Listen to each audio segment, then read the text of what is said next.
अगर भगवान तुमसे इंतजार करवा रहे हैं तो तैयार रहना। वो उनसे कहीं ज़्यादा देने वाले हैं जितना तुमने मांगा है। जिस तरह लोग मुर्दे इंसान को कंधा देना पुण्य समझते हैं, काश इस तरह जिंदा इंसान को सहारा देना पुण्य समझने लगे तो ज़िंदगी आसान हो जाएगी। मत सोच इतना ज़िंदगी के बारे में। जिसने ज़िंदगी दी है उसने भी तो कुछ सोचा होगा। बेवजह ही नहीं होती लोगों से मुलाकात, किसी से सबक मिलता है तो किसी से ज्ञान।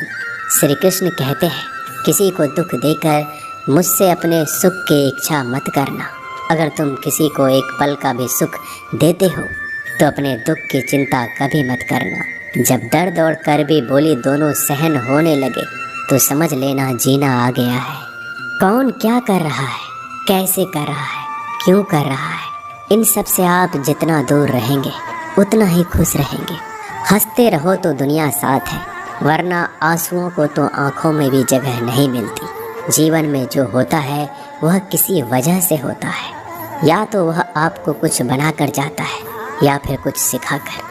कटना, पिसना और अंतिम समय तक निचोड़े जाना गन्ने से बेहतर कौन जानता है कि मीठा होने का नुकसान कितना होता है। जब कोई दिल दुखाए तो सबसे बेहतर है कि हम चुप हो जाएं, क्योंकि जिन्हें हम जवाब नहीं देते उन्हें फिर वक्त जवाब देता है। अंधे बहरे गूंगे बनकर अपने लक्ष्य पर ध्यान देते रहो। यहाँ इतने खाली लोग हैं कि ना खुद कुछ करेंगे और ना करने वालों को कुछ करने देंगे और उनका मनोबल भी तोड़ देंगे। लोग जरा सी बात पर आपको छोड़ देते हैं और भगवान जरा सी प्रार्थना से आपको थाम लेते हैं। कर्मों से डरिए, ईश्वर से नहीं।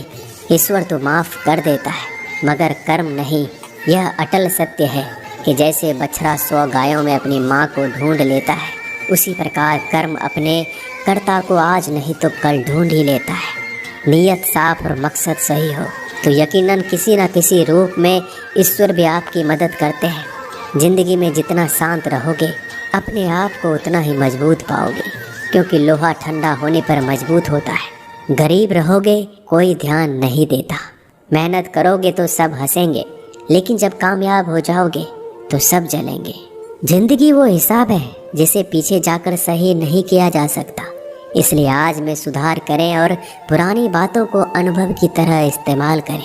जिस जिंदगी में उत्साह, लक्ष्य और अनुशासन ना हो उसे जिंदगी जीना नहीं, जिंदगी काटना कहते हैं। कभी कभी आप बिना कुछ गलत किए भी बुरे बन जाते हैं, क्योंकि जैसा लोग चाहते थे आप वैसा नहीं करते। जिस मनुष्य के हृदय में सच्ची मानवता हो उसकी सोच हमेशा यही होगी कि मुझे मिला हुआ दुख किसी को ना मिले और मुझे मिला हुआ सुख सबको मिले। मैंने हंसकर भी देख लिया और रोकर भी देख लिया, किसी को पाकर किसी को खोकर भी देख लिया। ये जान लिया कि ज़िंदगी वही जी सकता है जिसने अकेले जीना सीख लिया। ज़िंदगी बहुत कुछ सिखाती है, थोड़ा रुलाती है, थोड़ा हंसाती है। खुद से ज़्यादा किसी पे भरोसा मत करना, क्योंकि अंधेरे में तो परछाई भी साथ छोड़ देती है। अगर कोई आपको सच्चा प्यार करता है तो वह आपको समय ज़रूर देगा, आपकी हर स्थिति में साथ देगा, हमेशा आपके लिए समर्पित रहेगा। क्योंकि सच्चा प्यार एक दूसरे की खुशियाँ चाहेगा, आँखों में पानी नहीं। लोहे को कोई नष्ट नहीं कर सकता, बस उसका जंग उसे नष्ट कर सकता है। इसी तरह आदमी को कोई और नहीं बल्कि उसकी सोच ही नष्ट कर सकती है। इसलिए सोच अच्छी रखो, फल अच्छा ही होगा। इतना कमज़ोर मत बनो कि कोई भी आपको तोड़ सके, बल्कि इतना मजबूत बनो कि आपको तोड़ने वाला खुद ही टूट जाए। दर्द आपको मजबूत बनाता है, डर आपको बहादुर बनाता है, अनुभव आपको सिखा देता है। जिस दिन हम समझ जाएंगे कि सामने वाला गलत नहीं, सिर्फ आपकी सोच हमसे अलग है, उस दिन जीवन में सब दुख दूर हो जाएंगे। क्यों रोते हो? मन का ना होने पर जो लिखा है वही होकर रहेगा। एक रास्ता बंद करने से पहले भगवान 10 रास्ते खोल देते हैं।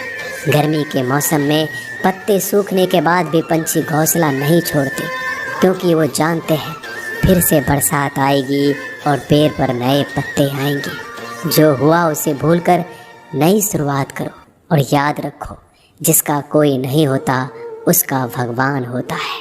मतलब से जुड़े रिश्ते मतलब तक साथ देते हैं, लेकिन दिल से जुड़े रिश्ते आखिरी सांस तक निभाते हैं।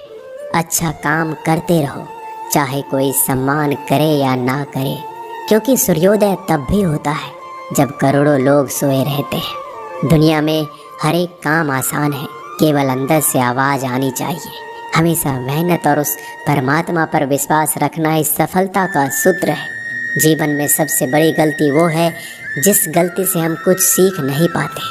जो व्यक्ति अपने मन को काबू में कर सकता है वह जिंदगी में कुछ भी कर सकता है। इंसान की अच्छाइयों पर सब खामोश रहते हैं, लेकिन चर्चा अगर बुराई पर हो तो गूंगे भी बोल पड़ते हैं।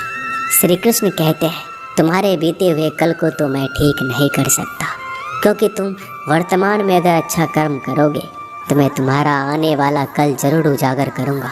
झूठी बातों पर लोग आपकी वाहवाही करेंगे, वही लोग आपको तबाह करेंगे। बुरे से बुरा क्या ही होगा, हम तो हमेशा ही सोच लेते हैं, मगर अच्छे से अच्छा क्या होगा हम ये कभी नहीं सोचते। जो ईश्वर रात को पेड़ पर बैठे पक्षियों को कभी गिरने नहीं देता, तो सोचो वह तुम्हें अकेला और बेसहारा कैसे छोड़ सकता है। आज के ज़माने में कोई अपना नहीं होता, सिर्फ लोग तब तक साथ देते हैं जब तक उनका स्वार्थ होता है। अगर कोई अकेला है तो इसका मतलब ये नहीं कि उसे कोई पसंद नहीं करता, बल्कि वह अकेला इसलिए है क्योंकि उसने दुनिया की औकात जान ली है। एक बार राजा और उसका मंत्री तलवार को साफ कर रहे होते हैं। तलवार को साफ करते समय अचानक राजा के पैर पर तलवार गिर जाती है और राजा के पैर की उंगलियां कट जाती है। उस राजा को उंगली कटने के कारण बहुत ही तकलीफ हो रही थी, बहुत ही दर्द हो रहा था, लेकिन उसका मंत्री कहता है, शांत रहिए महाराज, जो कुछ भी होता है अच्छे के लिए होता है। राजा को यह बात सुनकर गुस्सा आ जाता है। वह मंत्री से कहता है कि मेरी उंगली टूट गई और तुम कह रहे हो अच्छे के लिए हुआ। वह मंत्री राजा को समझाने की कोशिश करता है, पर वो नहीं मानता और बिना सुने गुस्से के कारण मंत्री को काल कोठरी में बंद करने का आदेश दे देता है। पर मंत्री को इस बात का कोई दुख नहीं था, क्योंकि उसका अभी भी यही कहना था कि जो होता है अच्छे के लिए होता है। वो अपनी खुशी से ही अपने आप को सैनिक के हवाले कर देता है। राजा इस बात को सुनकर चौंक जाता है, सोचता है कि मेरा मंत्री कितना मूर्ख था। उसे लग रहा था कि मैंने उसे अच्छाई के लिए कैद कर दिया। इस घटना के 3 महीने बीत जाते हैं। एक दिन राजा अपने सैनिकों को लेकर शिकार करने के लिए जंगल में जाता है। राजा को एक हिरन दिखता है। हिरन का पीछा करते करते राजा घने जंगलों में चला जाता है। वह हिरन को पकड़ नहीं पाता और जंगलों में खो जाता है। वो बाहर आने के लिए रास्ता ढूंढता है, लेकिन रास्ता उसे नहीं मिलता।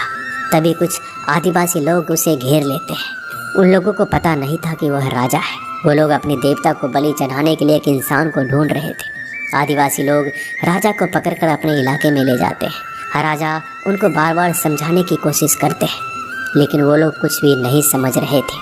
वो लोग खुशी से नाचते हैं और राजा को नहलाकर बलि चढ़ाने के लिए उनको कपड़ा पहनाते हैं। अब राजा को लगता है कि वो मरने वाला है। जब आदिवासी लोगों का मुखिया राजा को मारने जाता है, तब देखता है कि राजा के पैर की उंगली कट चुकी है। इसको देखकर उसका मुखिया कहता है कि इस इंसान की बलि नहीं दी जा सकती, क्योंकि ये इंसान पूरा नहीं है, एक अंग कटा हुआ है, और उनके भगवान को एक पूरे इंसान की बलि ही दी जा सकती है। अगर ऐसे इंसान की बलि दी जाए जिसका अंग पहले से कटा हुआ है, तो उनके देवता खुश होने की जगह नाराज हो जाएंगे। फिर वो लोग राजा को छोड़ देते हैं। राजा खुशी खुशी अपने महल चला जाता है और सोचता है, अगर मेरी उंगली उस दिन ना कटी होती तो आज मेरी मौत हो जाती। इसका मतलब मंत्री सही कह रहा था, जो कुछ होता है अच्छे के लिए होता है। फिर राजा अपने सैनिकों को आदेश देता है कि जल्दी से जाकर मंत्री को रिहा किया जाए। फिर राजा मंत्री को अपना पद वापस देते हैं और पूछते हैं, मंत्री, उस दिन मेरी उंगली कट गई, मेरे लिए अच्छा हुआ, मैं मान गया, लेकिन तुम जेल में हो, इससे तुम्हारा क्या अच्छा हुआ।